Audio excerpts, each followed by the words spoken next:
সুস্বাস্থ্যের কথা চিন্তা করে আজকের জলখাবার। উপকরণে লাগছে পেঁয়াজ কুচি, গাজর কুচি, মটরশুঁটি, কাঁচা লঙ্কা কুচি, টমেটো কুচি আর ব্রেড। তো আমি প্রথমে কয়েকটা আলুকে প্রেসার কুকারে সেদ্ধ করে রেখেছিলাম, সাথে দুটো ডিমও সেদ্ধ করেছিলাম। আলুগুলোকে ছুলে নিলাম। এবার তার মধ্যে টমেটো কুচি দিলাম, কাঁচা লঙ্কা কুচি দিলাম, সাথে দিলাম বেশ খানিকটা পেঁয়াজ কুচি, তারপর গাজর কুচি আর বেছে রাখা মটরশুঁটি, আন্দাজ মতো নুন দিলাম আর সামান্য সর্ষের তেল। এবার ভালো করে চটকে চটকে মেখে নিলাম, মেখে নিয়ে রেখে দিলাম।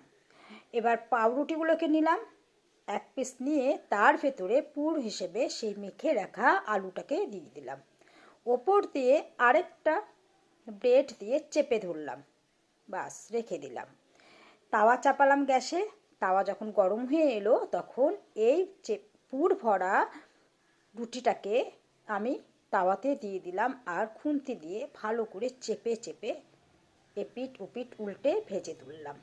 এখানে কিন্তু আমি কোনো তেল, বাটার বা ঘি কিচ্ছু ইউজ করিনি, কেননা স্বাস্থ্যের কথা ভেবে। বাস কেমন লাল লাল ভাজা হয়েছে দেখুন। এরপর আমি এটাকে নামিয়ে নিয়ে চাকু দিয়ে মাঝ বরাবর কেটে দিলাম।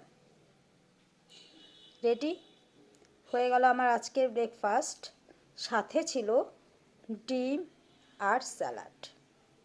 আপনারাই বলুন না কেমন হয়েছে। বাচ্চা বুড়ো সবার প্রিয়।